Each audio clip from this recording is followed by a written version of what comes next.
Welcome to another exciting edition of your favorite lifestyle magazine program. A program that chronicles the trajectory of the Super Eagles, the most flamboyant, most majestic and king bird. The only bird that flies within its own horizon, no other bird dares. The Super Eagles. And today, do we have another super eagle in our midst? But before we do that, I would like you to know that I'm always your host and nobody else is going to be your host but me. My name is Emmanuel, Babayaro, and you can call me the Godfather. You will not be mistaken. You want to go?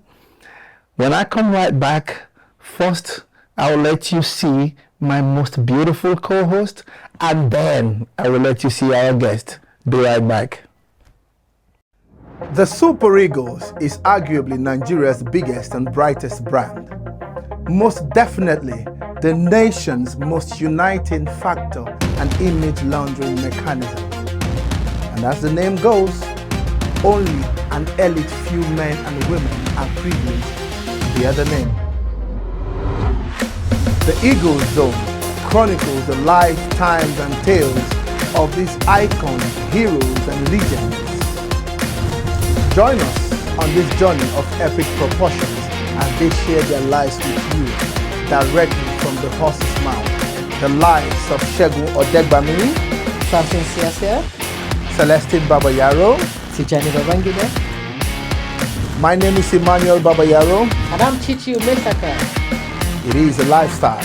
No, it's a lifestyle. This is the Eagles Zone.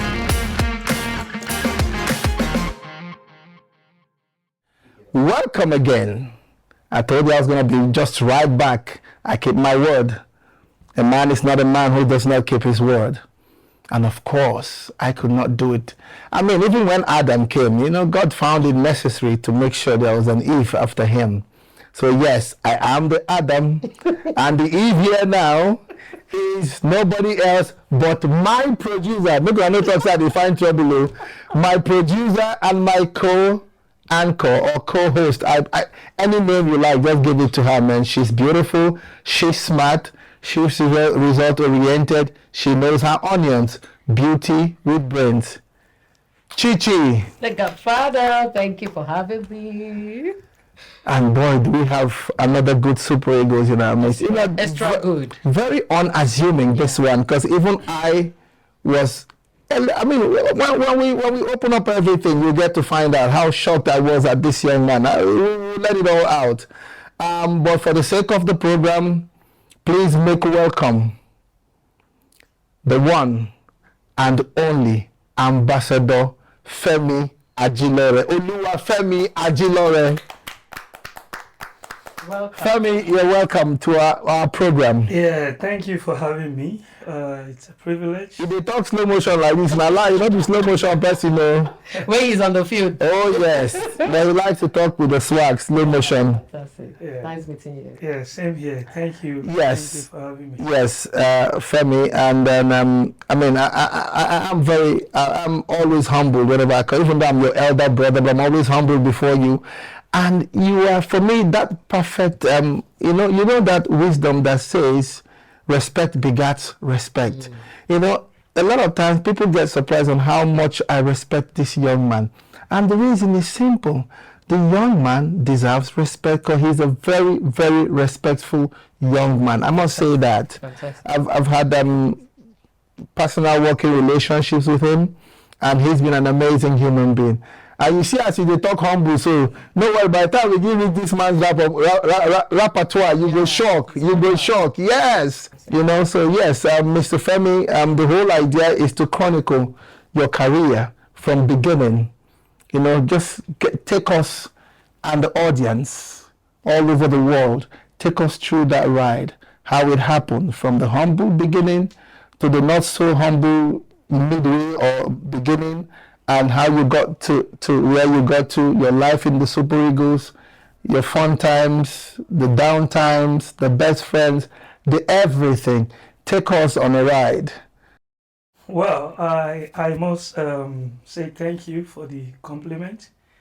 And I must also commend all what you've been doing, for putting all this together. I know it takes a whole lot, coupled with your crew as well. It's not easy to come together with such an idea, to meet people and to get what they've been doing, how they've improved about their life so other people can learn. Absolutely. So I must commend you and the crew for that. Back to what we are saying, for me, I started like every other young kids, on the street who always dream to become great, in the future.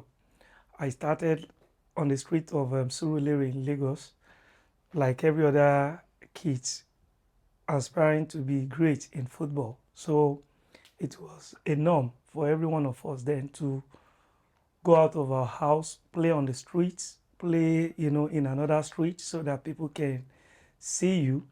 And along the line, I start believing I can actually make something out of it. In the beginning, it wasn't like that. It was just the passion, and along the line, when you play on the street, people take you to other places to play because they've seen something in you. I don't even think about that.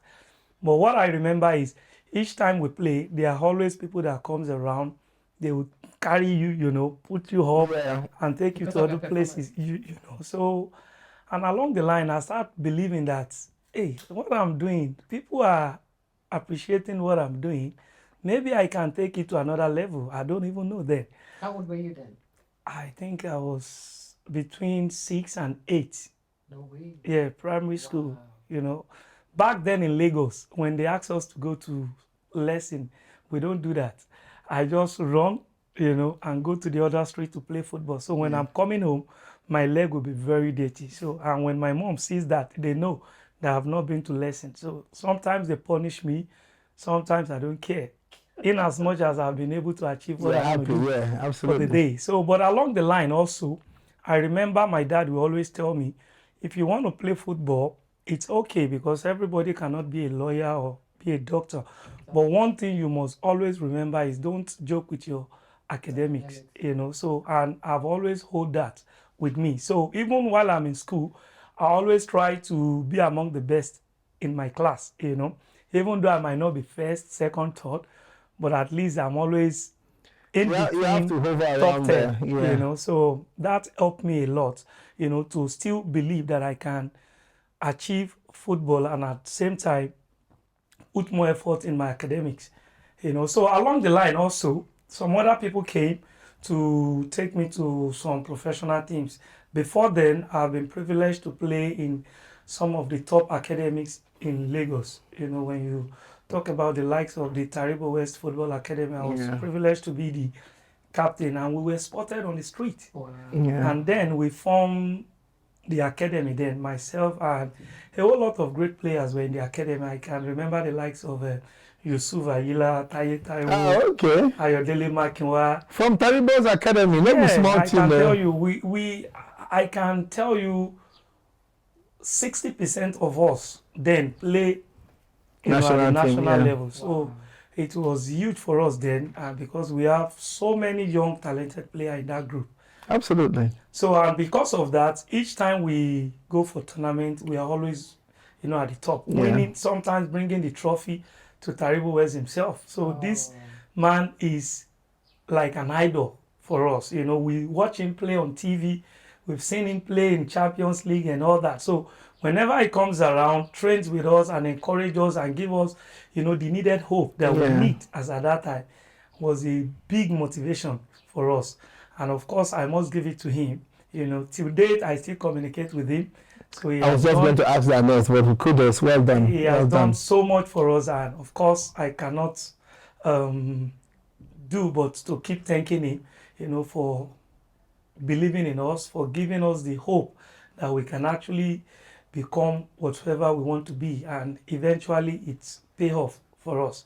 And of course, after then, I was also privileged to play for some other academies, even though they couldn't make it to the limelight. The likes of Lucky Babes, back in Lagos. And this is where I got the opportunity of playing against the likes of Obafemi Martins, you know, and some other top players that have also played, you know, for the national team. Even Osaze Odewinge then, he was young. Okay. I remember we played against each other then. Before I now transit to FC Ebiede, it was in Ebiede that the whole thing changed, you know. Playing in Ebiede exposed me to a whole lot. I was privileged to play in the second best league then in Nigeria, even though it was for a very short period, you know. Churchill is that man that whenever he discovers a good player, if you can show him you're good enough, within a short period of time, you're already out. Wow. So, and that was just the beginning of the story, you know, professional football career for me. When he came, he discovered me, not only me, he discovered some other players, and we were taken to Shagam, you know, to stay in camp, to play, and to focus on training. Shagam is Abeokuta, okay. Close to Remo, you know, Remo Stadium now. Okay. So that was where the camp was then. So I remember one of the breakthrough match that I played for him. It was the semi-final of the FA Cup, which is now the President Cup. So against Rezin. I still remember Osaze played then. He was playing for AC Rezin then.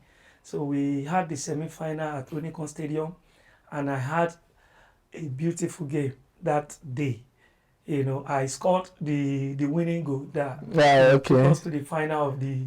Nothing is as beautiful as scoring the winning goal in Lagos. Hey, once it's going on, we're done. Onikon Stadium. As a young player, if you're coming to play at Onikon Stadium as a young player, it's more like San Siro then for us absolutely. As a young player, because we are used to the local field. So if you're being taken to a proper stadium to play and you're able to perform and score a beautiful goal in a tough game, so you can imagine what that means. So and then I think what makes it more interesting for me there were some scouts from Milan that were there. So and I still remember what Churchill said to me immediately after the game. You know, he just came. He was so happy. I was happy. Every member of the team. When you play, it's not a beautiful thing about football. Once you play well, there's this inner joy, this inner peace. You just more so he came to me and he said, "Femi, you know what? You're going to Milan." Oh. You know, for me, I don't even. I can't. You know, I cannot imagine how big Milan was then. My dream was I just want to play, and if I have the opportunity, maybe someday I can play professionally. So when he mentioned that to me, then I began to imagine, does that mean I'm going to go to Europe to play? Wow. To play, you know. Then I begin to make some search about some of these top clubs. Then I now understand what he was now saying. And after saying that, he came back and he said, but man, you have to put in more effort because this is not Nigerian if you're going to go there. You know, but unfortunately that didn't happen due to some other reason. If you remember then, there was that law that in Italy, if you're younger than 18, you can't. You can't. That time. I think that was what so actually you were happened. How old then? I think I was 17 then. Nigerian and your football age or the real age? My age. I don't know anything about that's my age. So it's so amazing that these days Nigerians, why is it that once you're a footballer, why is it you people are so particular about us? I never see people asking other people, basketballers, but the normal footballers, politicians. I mean, we've seen it, you know, their classmates, everybody don't go, you know, but nobody asks them. But what footballers, we just talk about, even my own daughter, if daddy, tell me your own age. I'm like, what? My children sometimes do the same. She be like, daddy, tell me your own age. I'm like, Mama, you know what I told them? I said, go to Google. God, everything is there. God bless you. Do you know that? Enter my name and I actually tell my daughter, I said, just take it. I'll tell my daughter, what did you see in Google? So like Google said, I said, that is the age. I said, no, daddy, can you please tell me your age? So, but you know, that was just it. And you know, like I said, unfortunately, the Milan thing didn't happen. And fortunately, again, another team from Denmark came, and I think a week after they came to Shagam to watch us play, and I was privileged to be among those that were picked. We were, I think, 5 then that was picked, And immediately after the selection, we were asked to come for another, how will I call it, test, running test, so that they can decide the three that they really need. Fortunately, I was among the top runner also, so there was no excuse of not picking me, So I've always known that it's always important to give, your best. Chichi has always preached that. Taribo has always encouraged, us back then. So all those things, helped me going forward to achieve, traveling from Ibiedi. So that was just the beginning of my professional journey. That's good. But this professional journey, can you take us from where to where to where to where? And at one point, did you sneak into the national team, either under 17 or 20 or Super Eagles, like that? Yeah, I forgot to mention that. While we were playing at the Taribo West Academy, like I said, every competition that we participated in, we are more triumphed, always winning. So it was in one of those tournaments that we won the trophy. The then NFA president, Dr. Amos Adamu. Okay, I do Adamu. He was at the venue of the final. So immediately after the final, he discovered, I think we were 4 that he discovered, and he sent us to the national under 17. And that was the first time I was leaving Lagos. Leaving Lagos to come to Kaduna was really big for me, because I've never had such a long journey. I remember we had a night trip in the Chisco bus. It was exciting for us, me and my friends. Like an adventure. Because growing up, we've always seen those that have played for the national team. We have always been dreaming. So when he gave us the invite that we should go to the national under 17 camp, it was a dream come true for me. Wow. And going, we were so excited. The journey was just like, like we're moving from here to there. Like we're so big. We didn't even feel the distance. We were already excited. We were just excited. Everything was an adventure. We were for looking them. forward to hit the camp and get the ball rolling.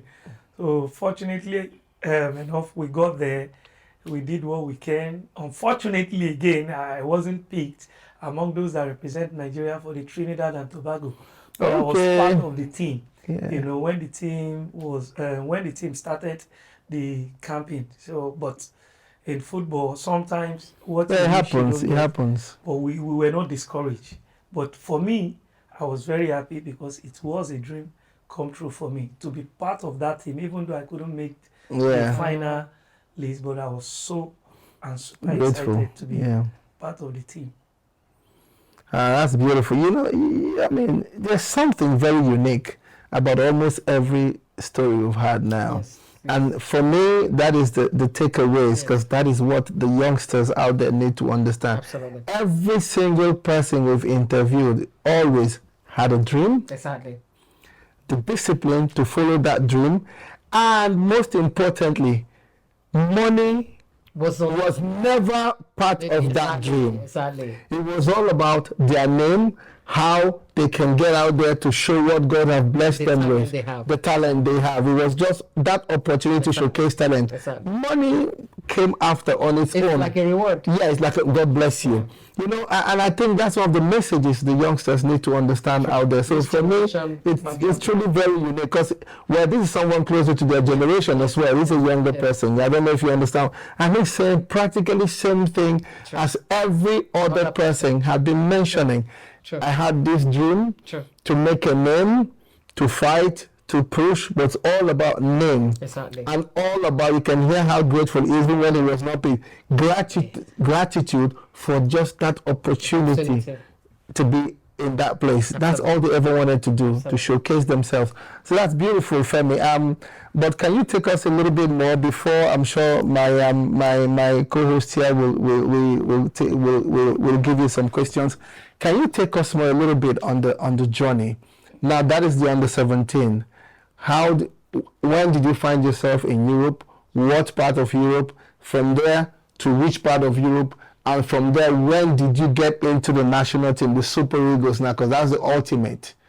That's the only that's the only bird that flies in that particular horizon.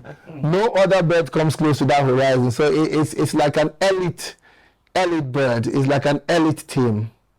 Not too many people have that opportunity. You are one of those few people who ever had that opportunity to be in that particular space called Super Eagles. Not just Eagles. Don't forget, it used to be Green Eagles. Yeah. Then it used to be Eagles, then Green Eagles, but then Super Eagles. You are one of those few people who had that opportunity to be in that particular space. So can you please take us a little bit further? Let us hear, how did you get into it, please? Yeah, like I said earlier, after doing well at ABD, I was privileged to be picked among those that had to move to Denmark. Yeah. And everything happened, Real quick. so fast. And getting to Europe was another journey, for me. I've never traveled out to see how cold Europe is. So, and unfortunately, it was during winter then. Wow. Wow. It was, I think, November, December that I had the opportunity of, moving to Denmark. So when we got there, it was strange for me. Wow. Coming out of the airport, even with our jacket, Well, and it hit you. the first breath I had, a lot of smoke were coming out of my mouth, and I was like, what? My other colleagues, whenever they talk, I see them. Well, fire then to we were come out from your mouth. what's too. happening here? And when we were moving, we start shivering Yeah. because it was cold. We never Nobody experienced. prepared you for that.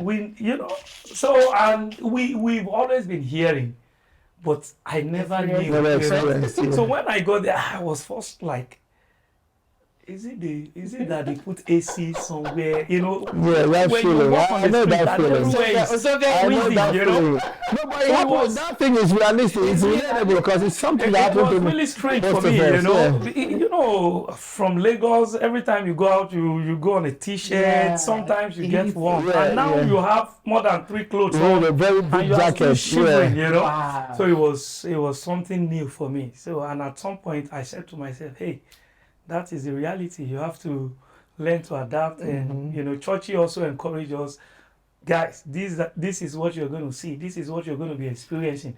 So start getting used to it. Do you want to go back to Nigeria? We said no. That's a beautiful question. Yeah. That's the truth. So yeah, That's always the question. The whole we said idea no. is you So want to when they go asked back to that- your ghetto, so he said, so you have no excuse. This is what you've you been have to dreaming. make it. Absolutely. This is what you have been hoping to achieve. Yeah. So this is an opportunity. So go there and achieve the best that you can for yourself. So I never allowed that to get past me. So I hold on to it so much that I'm here and I have to make the best use of such opportunity. So now we go to the club. The following day we have to train.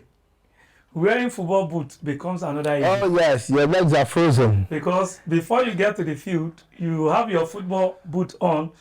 You can't even feel You your can't leg feel your legs. when you're going to the field. Yes, God. everything will Yeah. stand firm. And Your Denmark hands is one of the Scandinavian stretched. countries. Yes. It can be very cold. Cold. And that period, it was really extremely cold. Sometimes Wow. when you're running, when you sweat, your sweat turns to block, Yeah. even in your My body. God. So it was really, really cold then.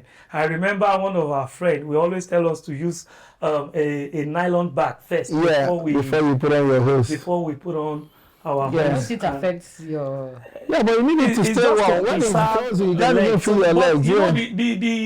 the beauty Wow. of the whole thing is the moment you get onto the field, you won't feel that. Adrenaline and then that sense of You know. ambition. So, after a while, I start getting used to that once I start warming up, I don't get fresh, either in my leg or on my body, because of course we have clothes on.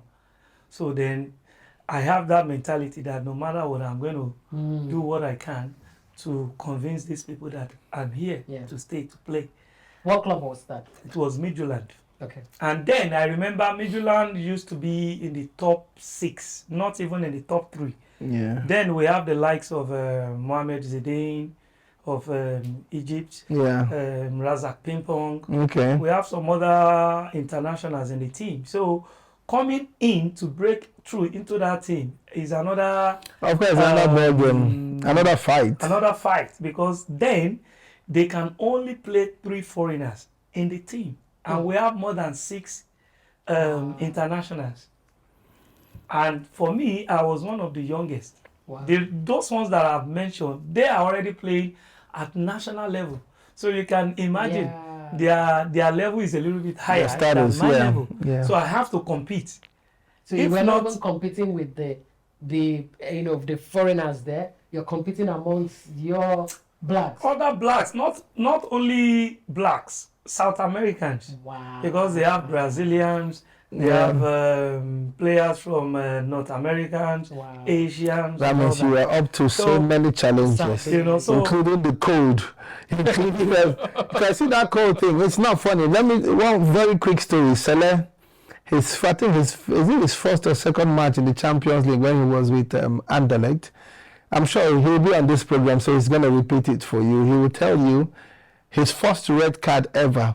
Nobody knows, but Gino Sele got that red card on purpose. So for this same reason he was talking about. Sele talks say he enter pitch. He say, bro, his legs frozen, hands frozen, ears frozen, everywhere. I think it was one of these Scandinavian European countries where it's extremely very cold. He said, oh boy, then begin play. Say he won that cold went kill him. And because his coach so much believes in him, he cannot, and he's just coming into the team. Yeah, so he needs to. You dare not go give any excuse why you cannot play. Now he look, say, oh boy, before person will die here. On purpose, he lunged at someone. On purpose. And how did I know it was on purpose? Because as soon as I was watching the game on TV, he got his red card. They gave him red card. No complaint. He just walked straight to the dressing room. He went straight to the dressing room. The next thing I saw was a phone call to me. He makes a phone call to me. Okay, they watch our match. I said, but they just give you red card. He said, well, leave that in that red card now on purpose. I won't die for here. As I talk to you now, I said, now tea, I just rushed to now. So when he talks about this code, it looks trivial when you just say code, but trust me, I know what he's talking about here. Wow. So I know the enormous challenge, and that tells you the character of an average footballer. Yes. You understand what I'm saying? And I'm buttressing this just so that our younger listeners can keep learning. Yes. Challenges are meant to be surmounted. You don't just give up because there's a challenge. Sure. You can see what he's had to go through, going to Europe for the first time, meeting extreme weather for the first time ever, meeting top players, professional players, playing at senior level that he's always heard about them for the first time. But he has to compete with all these, I'm sure probably even food, language, and everything. So I'm even yet to come to that. Please. That's also part of it. At least one of the biggest challenges, especially for a lot of young players, even myself, when I got to Denmark, the food they gave us the first time was good for them, but for me, I'm not used to that. They brought lasagna and pepperoni and all that. So it was strange for me. When I tasted the lasagna, it was more like, what am I eating, And they bring fresh salad at every point in time. I'm not used to that. So sometimes I don't eat it. So, but I always remember something Chichi will always tell us. He said, hey, when you're here, you have to learn to adjust. Yeah. If they give you something, if you don't like it, add a little salt to it.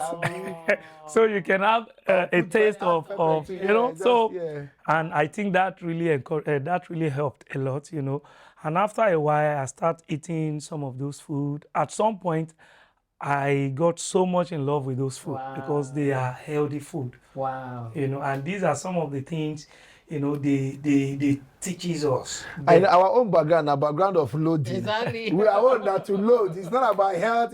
But over there, these meals are meant to do certain things in your body. Exactly. It's not like how much you load it. It's what it does for you. At some point, when they discover I don't like, especially eating breakfast, then I don't like eating breakfast because many of us, while growing up, if we are going to play football in the morning, we don't have any food in our tummy. You take off. We just go and play. So you take off. I brought that there. So whenever we come out to train, others will be eating us. I don't want to eat because I'm not used to that. I just want to play first.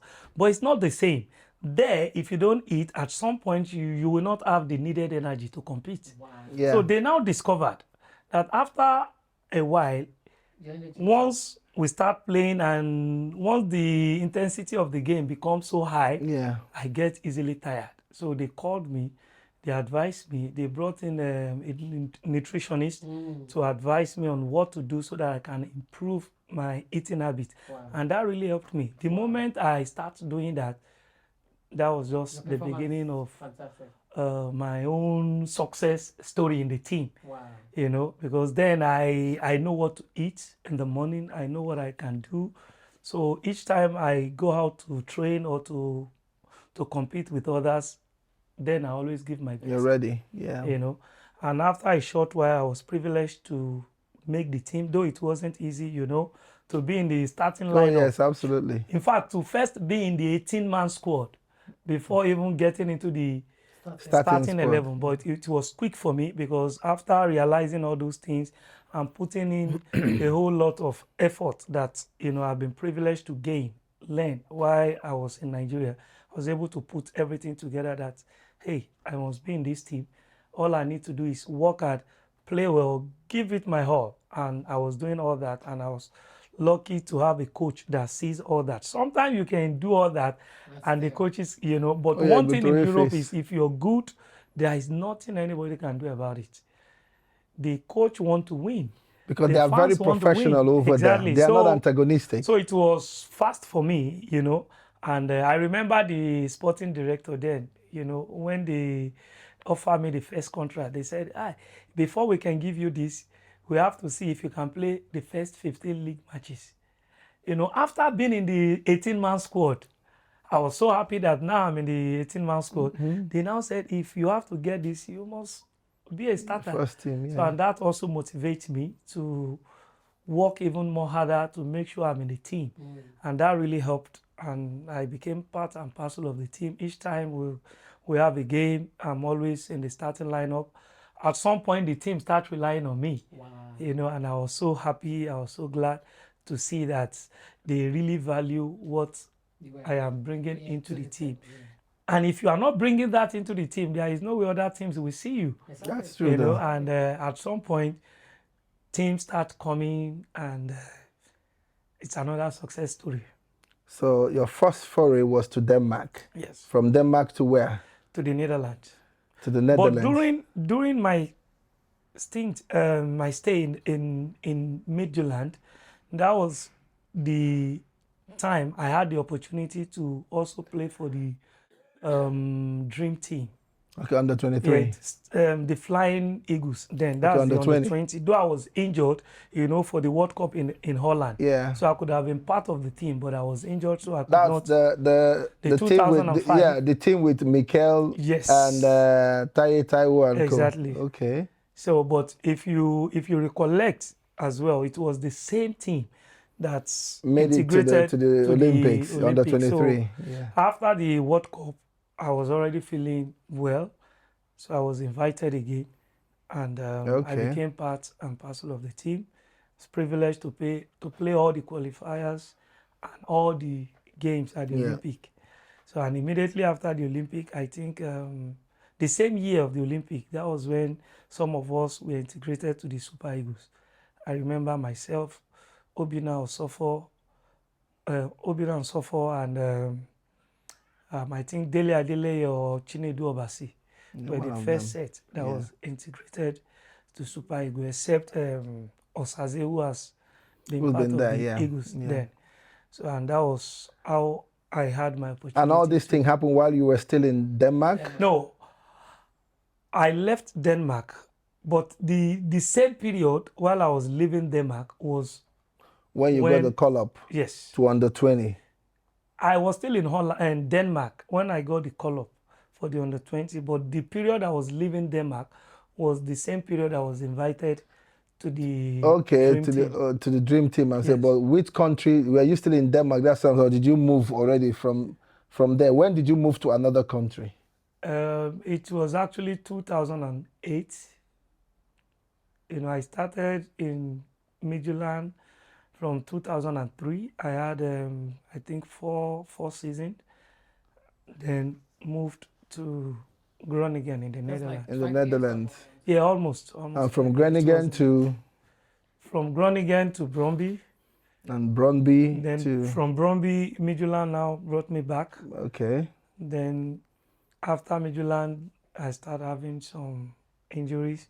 Then I moved to Germany. It was a lower division team. Okay. Then I now moved back. So that, I mean, I remember the first time, I think the first time I met you physically was at the National Stadium. I remember the first thing I said was, well, you're still a small boy. I mean, what would you say? Because you were introduced to me, this is Femi Ajilore, that our former. I said, no, this cannot be former. This is a small boy. He should still be playing. So what is bringing former to it? You know, but obviously, I mean, there were so many. We were. I think I was already aging, not aging like that, but I think I was 35. Okay. 30, you know. When you stopped? Play up to that age. Oh no, you've done great. Absolutely. You know, absolutely. I think I played professionally 15, 16 good years. Okay, great. So great. It's You not had bad, a, even you had though a good I one. wish for more. Yeah.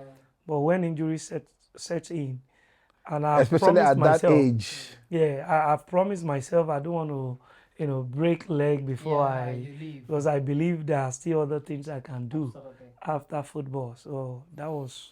All right, now we're in the Super Eagles. Sorry, my dear. Yeah, no, I mean, yes, you get your turn. I just wanted to hit on the Super Eagles yes, thing, the essence. Now, in the Super Eagles, can you now tell us what was your fond memories of the Super Eagles? Your high point of the Super Eagles, your low point, you know, your best friends, you know, some fun times. Tell us something unique about your Super Eagles experience. One of the first things I always remember was being in the same dressing room with Kanu Wanko. You know, Kanu has always been an idol. Yeah. You know, growing up, I've seen him, and to now be in the same dressing room with him was really huge for me. And not only him, there are some other few ones that I've known, you know, even while I was playing in Europe. So being in the same dressing room with them was, you know, big for me, and I didn't take it for granted. We had so much fun, and I also have a lot of my friends like Taye Taiwo. Already that you were coming from at the junior team. We played together while we were young. Femi Martins, Yusuf Ayila. So it was more relaxing for me because I have a couple of my friends in the team. You know, apart from the likes of Kanu, the senior men. You know, the senior men in the team. But you guys are lucky because during that time, the culture was, you know, just like the whole Gen Z thing now, when a lot of our cultures have eroded.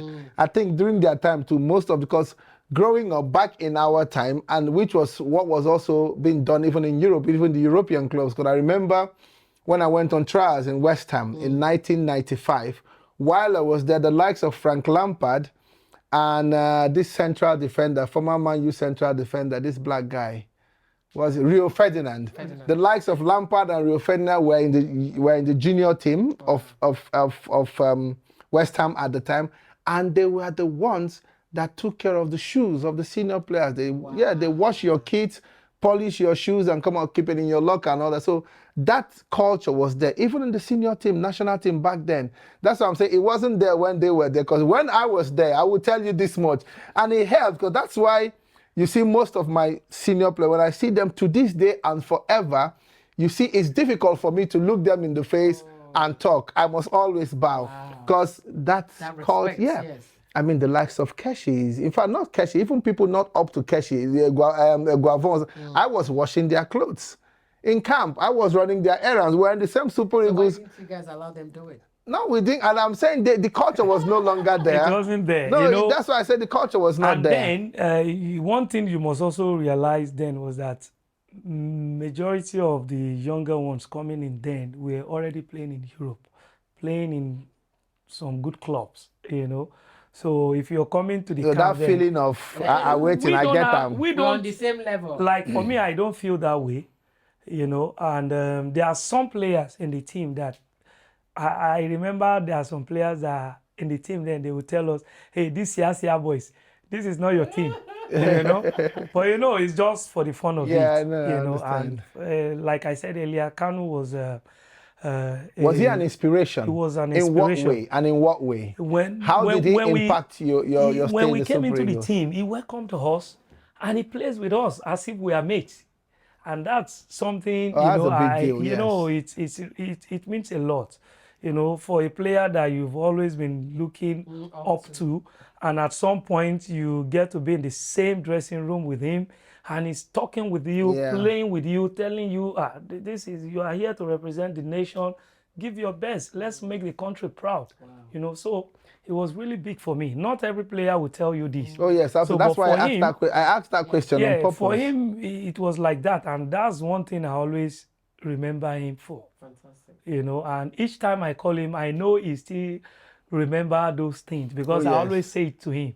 You know, a lot of people don't know that I always call him Igwe because then every player in the team call him Igwe. That's why he's King Kanu. That's Igwe now, King. Yeah. That's why today his nickname is King Kanu. Wow. That's why he was nicknamed in Europe, King Kanu. Wow. They call him King in Europe, which is Igwe, King Kanu. So that's why this day, whenever we come for our novelty games, whenever we're coming, everybody has his own swag.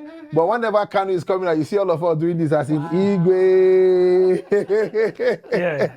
So it was big for me, and another good memory I had that I always remember was when we went to South Africa during the I think the World Cup qualifiers. Okay. I think we had a game in Mozambique. We passed through South Africa, and we went to the zoo. You know, we had so much fun together with Kanu, Danny Shitu, even Joseph Yobo, Vincent Eyama. We had so much fun, and the togetherness. I'm curious to know what fun these guys had in the zoo.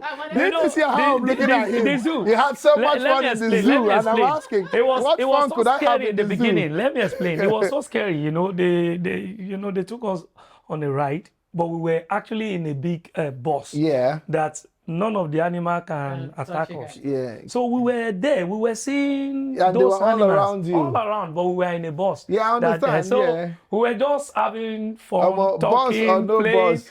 There are certain animals I see, I don't faint. Imagine gisting and you're looking at a tiger or That's what lion I'm and saying. saying, That's if crazy, anybody man. falls down here, that will be the end. You know, but back in the days, secure. Yeah, it was fun. Jos, back in the days during my time in Plateau United, there's this place coaches take us to. I think around that Angwan Rukuba area. I'm sure one of my guys here will know it. There's this place. I think youth corpers NYC used to go there to do their. We go there for our what do you call this endurance kind of trainings that we do. You understand? Basically it's an endurance thing. Now let me tell you why they do that. You see that place, bloody dangerous. So we go there to do our big time training, you know, those real fitness endurance training. Now while you are running up a hill, and guess what? Before you run, they don't give you information. If you mistakenly lag behind, monkeys don't carry you be that too. Wild monkeys are there, no joke, they are all there. So yes, this is true story. So and this is, you know, the hills, the mountains of Jos. So you are running, you are tired, but you are scared. The moment you lag behind, because you can see the monkeys. So you just keep pushing. So I mean, I'm just imagining how can I have fun then in the zoo, even if I'm not even boss. We were in a bus, in a secured bus. So we were just talking, gisting, and you know, laughing and cracking jokes. Like if I push you and you fall down from this bus, just call it done. You're making all those jokes. You know, okay, so that's great. I mean, the fact that you had fun, that's a big deal. So that makes more sense. It was a good memory, you know, for me.